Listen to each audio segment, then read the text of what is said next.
स्वागत है आप सभी का आपके अपने YouTube चैनल एग्जाम की बात पर। आज है 24 फरवरी 2021 और आज हम पढ़ने वाले हैं 24 फरवरी 2021 से जुड़े करंट अफेयर के इंपॉर्टेंट क्वेश्चन, साथ ही इन क्वेश्चन से जुड़े कुछ इंपॉर्टेंट फैक्ट। साथ ही आज के वीडियो के अंत में आप सभी के लिए एक छोटा सा टेस्ट होगा जिसमें कुल 2 प्रश्न होंगे। आप सभी को इन दोनों क्वेश्चन के आंसर कमेंट बॉक्स में देने हैं। दोनों क्वेश्चन बहुत ही इंपॉर्टेंट है, तो आप सभी इन दोनों क्वेश्चन के आंसर कमेंट बॉक्स में जरूर दीजिएगा। साथ ही आज के वीडियो में जितने भी इंपॉर्टेंट फैक्ट आए उनको आपको नोट भी कर लेना है और याद भी करना है, आपके आने वाले एग्जाम के लिए इंपॉर्टेंट रहेंगे। तो चलिए शुरू करते हैं। आज का हमारा पहला क्वेश्चन है, केंद्रीय उत्पाद शुल्क दिवस कब मनाया जाता है? तो आपको याद रखना है कि प्रत्येक वर्ष हमारे देश भारत में केंद्रीय उत्पाद शुल्क से जुड़े हुए लोगों को सम्मानित करने के लिए 24 फरवरी के दिन केंद्रीय उत्पाद शुल्क दिवस मनाया जाता है। अब बात आती है कि 24 फरवरी को ही क्यों मनाया जाता है, तो आपको याद रखना है कि 24 फरवरी 1944 को केंद्रीय उत्पाद शुल्क और नमक कानून बनाए जाने के लिए मनाया जाता है। ब्रिटिश सरकार के द्वारा 24 फरवरी 1944 को पहला तो केंद्रीय उत्पाद शुल्क और नमक कानून ये 2 कार्य किए गए थे। इसके कारण 24 फरवरी को जो है केंद्रीय उत्पाद शुल्क दिवस मनाया जाता है। अब यहाँ पर एक बात आई है नमक कानून, तो इससे जुड़े भी कुछ इंपॉर्टेंट फैक्ट आपको याद रखने। जैसा कि हमने पढ़ा था कि नमक सत्याग्रह कब हुआ था, ये क्वेश्चन एग्जाम में पूछा गया था कि नमक सत्याग्रह किस वर्ष हुआ था। तो आप जानते हैं कि नमक सत्याग्रह महात्मा गांधी जी के द्वारा किया गया था अप्रैल 1930 में। ठीक है दोस्तों, अप्रैल 1930 में इनके द्वारा नमक सत्याग्रह किया गया था। इसके पीछे के इंपॉर्टेंट फैक्ट आपको याद रखने कि मार्च 1930 में महात्मा गांधी जी ने अपने अहमदाबाद के साबरमती आश्रम से 78 अनुयायियों के साथ एक यात्रा शुरू की थी जिसका नाम रखा गया था दांडी यात्रा, जो समाप्त हुई थी गुजरात के दांडी नामक समुद्र तट पर। वहाँ पर इन्होंने 6 अप्रैल कब, तो 6 अप्रैल 1930 को वहाँ पर नमक उठाया था और नमक सत्याग्रह की शुरुआत की थी और नमक कानून को तोड़ा था। तो आपको याद रखना नमक सत्याग्रह हुआ था 6 अप्रैल 1930 को। आपको ये इंपॉर्टेंट फैक्ट याद रखने हैं। चलते हैं अगले क्वेश्चन पर। आज का हमारा अगला और एक इंपॉर्टेंट क्वेश्चन है कि हाल ही में बीमा ज्योति योजना की शुरुआत किसके द्वारा की गई है? तो आपको याद रखना है कि बीमा ज्योति योजना की शुरुआत की है भारतीय जीवन बीमा निगम ने, जिसे हम कहते हैं LIC, लाइफ इंश्योरेंस कॉरपोरेशन, यानी कि भारतीय जीवन बीमा निगम। इसके द्वारा बीमा ज्योति योजना की शुरुआत की गई है। ये क्वेश्चन एग्जाम में पूछा जा सकता है और आपको याद रखना है। अब LIC से जुड़े आपको 2 इंपॉर्टेंट फैक्ट याद रखने हैं जो क्वेश्चन के रूप में एग्जाम में पूछे जा सकते हैं। जैसे कि इसकी स्थापना कब हुई थी? इसकी स्थापना हुई थी 1 सितंबर 1956 को। इसका मुख्यालय कहाँ पर है? तो मुंबई में है। साथ ही आप याद रखिएगा कि इससे 1 वर्ष पहले किसकी स्थापना हुई थी? तो स्टेट बैंक ऑफ इंडिया की स्थापना हुई थी, जिसे कि पहले इंपीरियल बैंक के नाम से जाना जाता था। उसकी स्थापना कब हुई? उसकी स्थापना हुई थी 1 जुलाई 1955 को। 1 जुलाई 1955 को भारतीय स्टेट बैंक यानी कि स्टेट बैंक ऑफ इंडिया की स्थापना हुई और 1 सितंबर 1956 को LIC यानी कि भारतीय जीवन बीमा निगम की स्थापना हुई। दोनों के मुख्यालय मुंबई में है। तो आप इस तरह से इन दोनों को याद रख सकते हैं। चलते हैं अगले क्वेश्चन पर। आज का हमारा अगला क्वेश्चन है, गिरीश गौतम किस राज्य की विधानसभा के स्पीकर नियुक्त हुए हैं? तो आपको याद रखना ये क्वेश्चन एग्जाम में पूछा जा सकता है। तो आप याद रखिएगा कि मध्य प्रदेश की जो विधानसभा है इसके नए स्पीकर नियुक्त हुए हैं गिरीश गौतम। इंपॉर्टेंट क्वेश्चन है और आपको याद रखना है। अब बात आई है मध्य प्रदेश की, तो इससे जुड़े कुछ इंपॉर्टेंट फैक्ट आप याद रखिएगा। इससे जुड़े कई ऐसे इंपॉर्टेंट फैक्ट हैं जो क्वेश्चन के रूप में एग्जाम में पूछे जाते हैं। पहले अगर सामान्य सी बात करें तो मध्य प्रदेश की राजधानी है भोपाल। वर्तमान में यहाँ पर मुख्यमंत्री है शिवराज सिंह चौहान और राज्यपाल है आनंदीबेन पटेल। इसके अलावा कुछ इंपॉर्टेंट फैक्ट बनते हैं, जैसे कि भारत का सबसे अधिक वन क्षेत्र वाला राज्य कौन सा है? तो आपको याद रखना है कि सबसे अधिक वन कहाँ पर है? तो सबसे अधिक वन क्षेत्र वाला राज्य है मध्य प्रदेश। इसके बाद आता है सबसे अधिक बागों वाला राज्य। ठीक है दोस्तों, बाघ होते हैं, सबसे अधिक बाघ वाला राज्य कौन सा है? तो वो भी मध्य प्रदेश है। इसके अलावा सबसे अधिक नेशनल पार्क वाला राज्य कौन सा है? तो ये भी आपको याद रखना है, सबसे अधिक नेशनल पार्क भी मध्य प्रदेश राज्य में है। ये तीनों इंपॉर्टेंट फैक्ट बहुत ही ज़्यादा महत्वपूर्ण है और आपको याद रखना है। साथ ही आप याद रखिएगा एक और इंपॉर्टेंट फैक्ट कि मध्य प्रदेश में एक शहर है जिसका नाम है इंदौर। मध्य प्रदेश में एक शहर है जिसका नाम है इंदौर और स्वच्छता की श्रेणी में ये पिछले 4 वर्षों से पहले स्थान पर है। सबसे अधिक स्वच्छ शहर कौन सा है भारत का? तो आपको याद रखना है 2020 में इंदौर आया था और पिछले 4 वर्षों से लगातार इंदौर जो है वो पहले स्थान पर है। ये बहुत ही ज़्यादा इंपॉर्टेंट फैक्टर क्वेश्चन एग्जाम में पूछा जा सकता है, तो आपको मध्य प्रदेश से जुड़ा ये भी इंपॉर्टेंट फैक्ट याद रखना है। अब हम चलते हैं कुछ करंट अफेयर के फैक्ट की। तो ये इस प्रकार है कि हाल ही में विश्व के सबसे पुराने पशु जीवाश्म की खोज हुई है। आपको याद रखना है कि मध्य प्रदेश राज्य में विश्व के सबसे पुराने पशु जीवाश्म की खोज हुई है। इसके अलावा जलाभिषेकम अभियान की शुरुआत की गई है। जलाभिषेकम अभियान की शुरुआत किस राज्य में हुई? तो मध्य प्रदेश राज्य में हुई। और इसके अलावा सबसे इंपॉर्टेंट फैक्ट है लॉन्च पेड योजना की शुरुआत। जो युवा है उनको रोजगार उपलब्ध कराने के लिए लॉन्च पेड योजना की शुरुआत भी मध्य प्रदेश राज्य सरकार द्वारा की गई है। तो आपको ये 3 करंट अफेयर के इंपॉर्टेंट फैक्ट याद रखने। इसके अलावा मैंने जितने भी इंपॉर्टेंट फैक्ट बताए हैं अभी मध्य प्रदेश से, वो भी आपको नोट जरूर कर लेने हैं, आपके आने वाले एग्जाम के लिए इंपॉर्टेंट रहेंगे। तो चलते हैं अगले क्वेश्चन पर।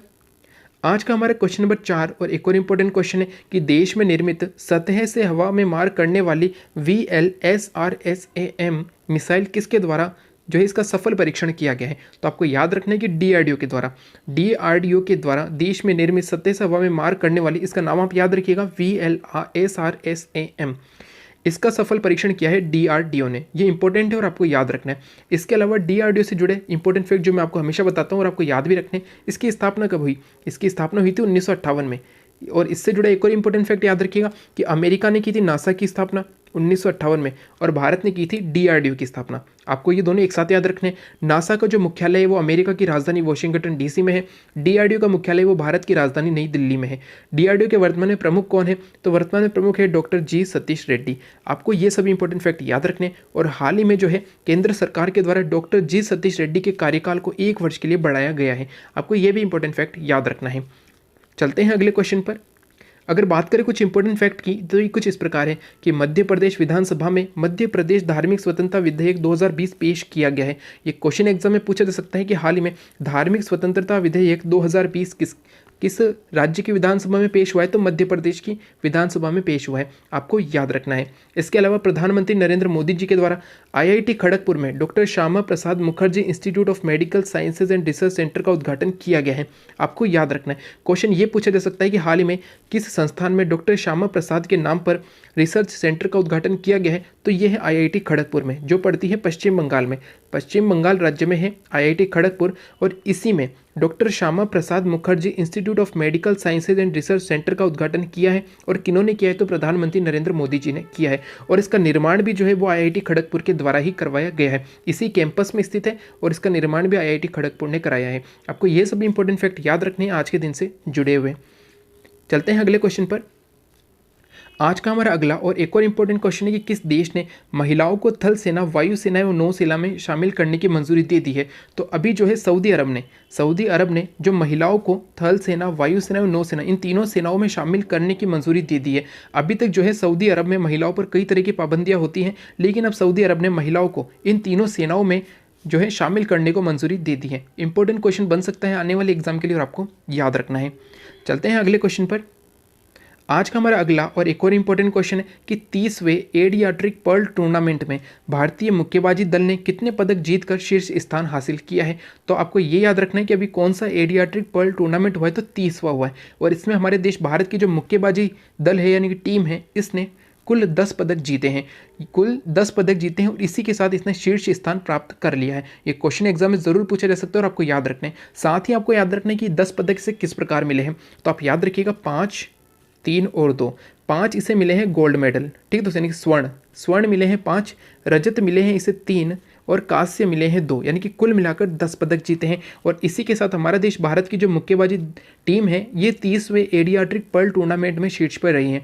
ये क्वेश्चन जरूर पूछा जाएगा और आपको याद रखने की कुल कितने पदक है? तो 10 है, 5 स्वर्ण है, 3 रजत है और 2 कांस्य पदक हैं। आज का हमारा क्वेश्चन नंबर 7 और सबसे इंपॉर्टेंट क्वेश्चन जो एग्जाम में जरूर देखा जाएगा और आपको याद रखना है कि किस भाषा की फिल्म कलीरा अतीता को ऑस्कर अवार्ड्स की जनरल कैटेगरी में जगह दी गई है? तो 93वें ऑस्कर अवार्ड के लिए भारत से जो जनरल कैटेगरी में फिल्म शामिल हुई है उसका नाम है कलीरा अतीत। ठीक है दोस्तों, क्या नाम है इसका? कलीरा अतीता, ये इसका नाम है। इसका नाम भी आपको याद रखना है। कलीरा अतीता जो फिल्म है ये किस भाषा की है? तो ये उड़िया भाषा की है। ओडिशा की जो भाषा है, ओडिशा में जो भाषा बोली जाती है उसे कहा जाता है उड़िया। तो जो उड़िया भाषा है ये कलीरा अतीता, ये फिल्म बनी है इस भाषा में और इसे ऑस्कर अवार्ड के लिए जनरल कैटेगरी में जगह दी गई है। ये क्वेश्चन जरूर पूछा जाएगा और आपको याद रखना है। तो ये थे आज के वीडियो के करंट अफेयर के कुछ इंपॉर्टेंट क्वेश्चन, साथ ही इनसे जुड़े कुछ इंपॉर्टेंट फैक्ट जो आपको याद रखने हैं। अब हम चलते हैं कल के हमारे टेस्ट पर। कल के हमारे टेस्ट का पहला प्रश्न था असत्य विकल्प को चुने। एक तरफ आपको जो है कुछ प्रमुख तथ्य दिए गए थे और उनसे संबंधित शासकों के नाम दिए गए थे। आपको बताना था कि कौन सा ऑप्शन गलत था। तो सबसे पहले हम बात कर लेते हैं सही ऑप्शन की। सबसे पहला था इक्ता व्यवस्था इल्तुतमिश के द्वारा, बिल्कुल सही था। इक्ता व्यवस्था जो थी ये इल्तुतमिश के द्वारा ही शुरू की गई थी। और इल्तुतमिश से जुड़े आपको कुछ इंपॉर्टेंट फैक्ट याद रखने कि इसे क्या क्या कहा जाता है। तो आपको सबसे पहले याद रखना है कि दिल्ली सल्तनत का वास्तविक संस्थापक कौन था। ये आपको याद रखना है कि दिल्ली जो सल्तनत थी, दिल्ली सल्तनत का वास्तविक संस्थापक कौन था। तो सबसे पहले अगर बात करें दिल्ली सल्तनत की, तो दिल्ली सल्तनत का जो काल रहा था वो रहा था 1206 से लेकर 1526 तक। कुतुबुद्दीन ऐबक ने 1206 में गुलाम वंश की स्थापना की थी। जब मोहम्मद गोरी इसे अपना राज्य सौंपकर वापस लौट गया था तो 1206 में कुतुबुद्दीन ऐबक ने दिल्ली जो है इसकी स्थापना की थी, गुलाम वंश की स्थापना की थी। और 1526 में पानीपत के पहले युद्ध तक इस पर दिल्ली सल्तनत का शासन रहा था दिल्ली पर। ठीक है दोस्तों, तो जो इल्तुतमिश था ये कुतुबुद्दीन ऐबक का दामाद और गुलाम था। तो इल्तुतमिश जब कुतुबुद्दीन ऐबक मर गया 1210 में, जब उसका मृत्यु हो गई, तो इसके पश्चात इल्तुतमिश दिल्ली सल्तनत पर शासक बना और इसी के द्वारा दिल्ली सल्तनत की स्थापना की गई थी। आपको याद रखना है। और इसी कारण से दिल्ली सल्तनत का वास्तविक संस्थापक इल्तुतमिश को माना जाता है। ये क्वेश्चन कई बार एग्जाम में पूछा गया और आपको याद रखना है। और इसी के द्वारा एकता व्यवस्था शुरू की गई थी। इसके बाद आता है नौरोज उत्सव। ये यहाँ पे जो ये क्वेश्चन जो ऑप्शन था ये गलत था। नौरोज उत्सव जो था ये गयासुद्दीन तुगलक के नहीं बल्कि बलबन के द्वारा शुरू किया गया था। बलबन ने शुरू किया था नौरोज उत्सव।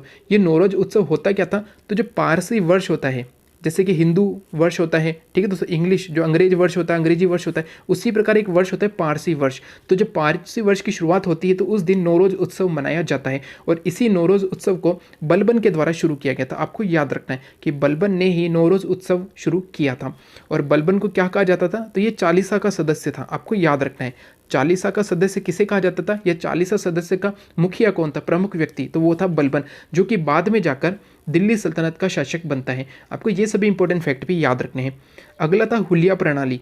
हुलिया प्रणाली अलाउद्दीन खिलजी के द्वारा ही शुरू की गई थी। ठीक है दोस्तों, आपको याद रखने कि अलाउद्दीन जो खिलजी था इसी ने हुलिया प्रणाली की शुरुआत की थी। अगर बात करें हुलिया प्रणाली तो इसमें होता क्या था, तो इसमें जो प्रत्येक सैनिक होता था उसका हुलिया बनाया जाता था जिससे कि उसकी पहचान हो सके। तो प्रत्येक सैनिक का हुलिया बनाने की जो प्रणाली थी, जो व्यवस्था थी, इसकी शुरुआत किसने की थी, तो अलाउद्दीन खिलजी ने की थी। तो ये ऑप्शन बिल्कुल सही था। डी ऑप्शन तो बिल्कुल सही था कि दीन ए इलाही धर्म की स्थापना अकबर के द्वारा ही की गई थी। दीन ए इलाही धर्म की जो स्थापना थी 1581-82 में अकबर ने इसकी स्थापना की थी। ये एक प्रकार का उसने अलग से धर्म बनाया था और इसे अपनाने वाला सिर्फ एक ही हिंदू था जिसका नाम था बीरबल। आपको ये भी याद रखना है कि दीन ए इलाही धर्म को मानने वाला या उसे अपनाने वाला एकमात्र हिंदू कौन था, तो वो था बीरबल। और इसकी शुरुआत अकबर के द्वारा की गई थी। तो यहाँ पर जो गलत ऑप्शन था वो था बी ऑप्शन, नौरोज उत्सव बलबन के द्वारा शुरू किया गया था। आप सभी ने इसका आंसर बिल्कुल सही दिया था। तो ये एक इंपॉर्टेंट क्वेश्चन है जहाँ पर आपके 4 इंपॉर्टेंट फैक्ट क्लियर होते हैं। तो आपको ये क्वेश्चन आपके लिए इंपॉर्टेंट था। ठीक है दोस्तों, तो आगे चलते हैं। क्वेश्चन नंबर 2 था 2020 की tree city of the world किसे चुना गया है, तो 2020 की tree city of the world चुना गया है हैदराबाद को। ये इंपॉर्टेंट फैक्ट है और करंट अफेयर से जुड़ा क्वेश्चन है। तो आपको याद रखना है कि 2020 की tree city of the world चुना गया है हैदराबाद। इंपॉर्टेंट है और आप याद रखिएगा। अब हम चलते हैं आज के हमारे टेस्ट पर। आज के हमारे टेस्ट का पहला प्रश्न है असत्य विकल्प को चुनें। आज का क्वेश्चन बहुत ही ज़्यादा इंपॉर्टेंट है और यहाँ पर भी आपके बहुत से इंपॉर्टेंट फैक्ट क्लियर होंगे। और ये क्वेश्चन जो है ये प्रत्येक ऑप्शन क्वेश्चन के रूप में एग्जाम में पूछा गया है। एक तरफ आपको प्रमुख युद्धाभ्यासों के नाम दिए गए हैं और दूसरी तरफ नाम दिया गया है कि ये युद्धाभ्यास भारत किस देश के साथ करता है। सबसे पहला है गरुड़ युद्धाभ्यास। क्या गरुड़ युद्धाभ्यास भारत और फ्रांस के बीच होता है? इंद्र युद्धाभ्यास क्या भारत और रूस के मध्य होता है? गरुड़ शक्ति युद्धाभ्यास, आपको दोनों याद रखने, गरुड़ शक्ति युद्धाभ्यास क्या भारत और इंडोनेशिया के मध्य होता है, या फिर मैत्री युद्धाभ्यास भारत और जापान के मध्य होता है। बहुत ही इंपॉर्टेंट क्वेश्चन है और कई बार एग्जाम में पूछे गए। तो इसका आंसर आप बिल्कुल बताइएगा कि निम्न में से कौन सा सत्य विकल्प है। आज का हमारा क्वेश्चन नंबर 2 है और करंट अफेयर से जुड़ा क्वेश्चन है कि ग्रामीणों को संपत्ति का अधिकार योजना किस राज्य द्वारा शुरू की गई है, यानी कि किस राज्य सरकार ने ग्रामीणों को संपत्ति का अधिकार देने की घोषणा की है। आपको बताना है कि इसका आंसर कौन सा सही है। तो आज के टेस्ट के दोनों इंपॉर्टेंट क्वेश्चन के आंसर आप कमेंट बॉक्स में ज़रूर दीजिएगा। साथ ही आज की वीडियो में जितने भी इंपॉर्टेंट फैक्ट आए हों उन्हें आप नोट ज़रूर कर लीजिएगा, आपके आने वाले एग्जाम के लिए इंपॉर्टेंट रहेंगे। तो अगर आज का वीडियो अच्छा लगे तो लाइक एंड शेयर ज़रूर करें। साथ ही वैसे भी जो चैनल पर नए हैं उन्हें वीडियो अच्छा लगे, उपयोगी लगे तो चैनल सब्सक्राइब करना न भूलें। साथ ही बेल आइकन जरूर दबाएं जिससे कि आने वाले वीडियो की तुरंत जानकारी आपको मिल सके। और अगर आपको हमारे द्वारा पूछे गए क्वेश्चन इंपॉर्टेंट लगते हैं तो आप हमारे टेलीग्राम चैनल से ज्वाइन हो सकते हैं, जिसका लिंक आपको डिस्क्रिप्शन बॉक्स में मिल जाएगा। वहाँ डेली इंपॉर्टेंट क्वेश्चन पूछे जाते हैं जो आपके आने वाले एग्जाम के लिए इंपॉर्टेंट रहेंगे। Thank you. जय हिंद, जय भारत।